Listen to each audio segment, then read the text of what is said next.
version 4. So what you see there is the Asus Z97 Sabertooth Mark II.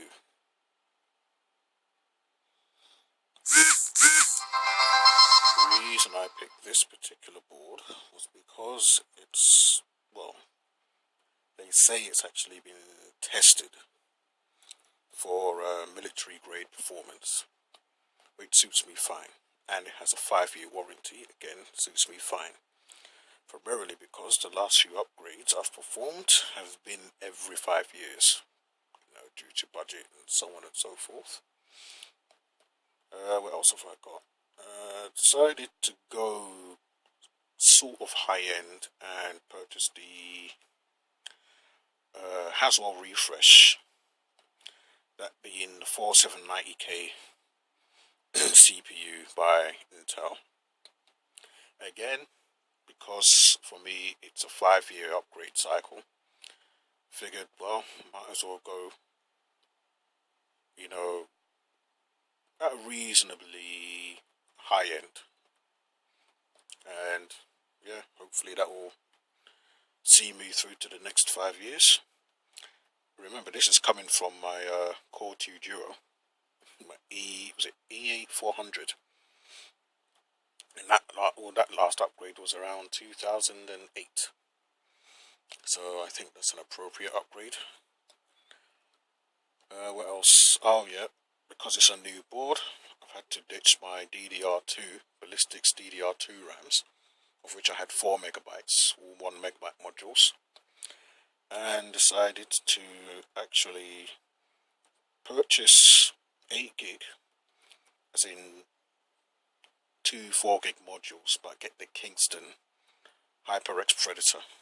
Again, first time I'm using Kingston RAM modules. Again, I'm not too sure what to expect, so I just basically looked at the qualified vendors list and found this was the only one at I think it's 2,400 megahertz. Again, just that little kick in, memory read. Well, I'm assuming memory read read speed and write speed, I suppose. What else?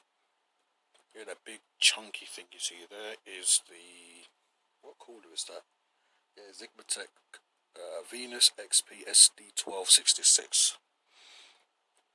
Again, I've been pondering for a while whether I should get this one or another one.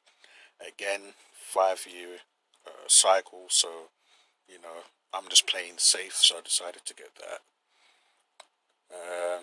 I don't know, it was a bit of a pain putting it in. Again, all these, I can understand the retention apparatus it comes with, given the size of it. It's almost a kilogram. I think it is, with the fan, it's about a kilogram. And I've noticed it's basically dented the board. But again, being that it's a Sabertooth Mark II military grade, it's tough.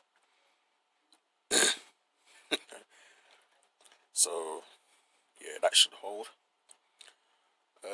Certain things are the same from my last system, which is here.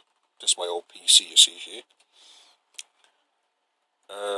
Kept my graphics card, which is a GTX 570, but again, with, as you can see there, network card, the Killer Knit 2100,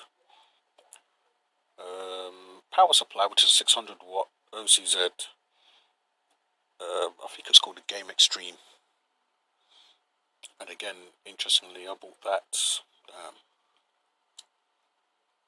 When did I buy that? I think 2008. So and again, this is what I talk about, like amperage and things like that. Checked it out. Turns out I have about 48 amps available on my rails. Well, as you can see, the main consumer of that's going to be the graphics card. But again, because I'm not really, I don't know about again, but because I'm not doing any SLI work, again, I'm not really an extreme enthusiast. So just single GPU for me. And I think, and I'm hoping, because I've had this power supply quite a bit, again, because it means more money. If I've got to spend, it means more money. So I was hoping and praying this would work. Kind of looks like it is. Like I said, I've turned it on. It came on, and noticed the boot LED was basically showing up red, which means there's an issue. So what I like about this board is that it's got LEDs to indicate whether there are issues or not. So, so it looks as if the RAM is okay, VGA is okay, and the only thing that was glowing red was the boot. Was it the boot LED? Boot device LED, yeah. As you can see, that's since gone because, well, something's showing up. Turns out, I don't know if it was trying to boot straight into Windows. So I'm not too sure of the speed, but yeah, I mean, like I said, it seems all good. It's attempting repairs. I'm gonna let it do it. I don't really know. And yeah, okay. Well, what else? Yeah, I bought over my terabyte. I did have a 750 gig Western Digital black, but for some reason I've been having write issues. So I think that was basically on its way out. Hence why I bought this. I thought I could use the black, but it turns out even on my old spec, it just wasn't working. As in, it can detect the drive, but can't trying to write anything to it takes hours. So maybe at some point I'll get another hard disk. And yeah, oh yeah, DVD rewriter drive tucked up at the top there. That's almost one of those throwaway drives now. Can't really tell, can't really see. Okay, it says system's going to restart in about 10 seconds. Hopefully that will be all good. But yeah, in the meantime, yeah, this is my new system. Where this one was Core X version 2. This is Core X version 4. The reason of this skip was because basically in between were minor. So you can see the light there. Yeah, boot LED. Looks like it's going to start up. I think. Oh, damn it. Saw blue screen of death. I think I know what it is. That boot screen comes up way too quick though. Anyway, yeah, I better fix this. So yeah, like I said, at least it comes on. Something happens. Like I said, what I'm seeing, the blue screen of death, is to be expected. Because again, this I've not reformatted or anything. So this contains the old sort of chipset drivers for my alpha board. So of course, it's going to basically, well, have issues. Anyway, I'm gonna check it out. Before I just take time to record and document this. So I would say so far so good, as in I was able to turn it on and not have to tweak or change anything in terms of hardware. I think this time round, rather than do what I did in my old case, leave the side off, I think I'll actually put the side on, because I've noticed with this case, that's another thing that's new.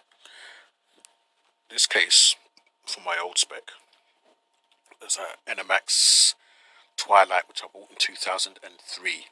So that is basically over 11 years old now. So I decided I'll get a new case, one that's slightly bigger, again to accommodate for obviously, faster processor, of course the size of the my graphics card, and just have space, for airflow, extra drives, so on and so forth, cable management. And yeah, so I decided to get this I think it's an Aerocool GTR Black Edition. Yeah, not too bad. Not too bad. Again, I'm not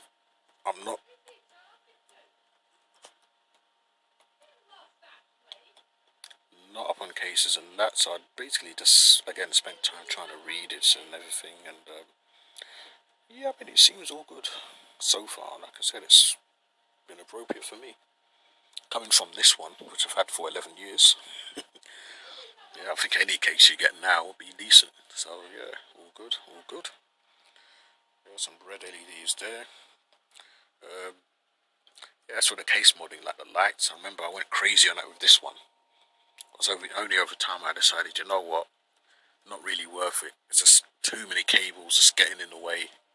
You know, could be interfering with anything. So I thought, you know, I'll just take all of them out. So yeah, this one I've not actually bought any case mods. All the lighting you see is basically from the case, from the, I think the network cards, some red LEDs, power supply blue LEDs, fan red LEDs, CPU fan white LEDs as you can see, and those attached to the board to indicate and notify, as well as those on the case to indicate power on and hard disk drive activity. But yeah, like I said, all good, all good. But anywho, like I said, I'm going to what am I going to do? Alright, yeah, I need to try to fix and solve this issue and get it to boot properly. Because the next step for me is going to start running some benchmarks.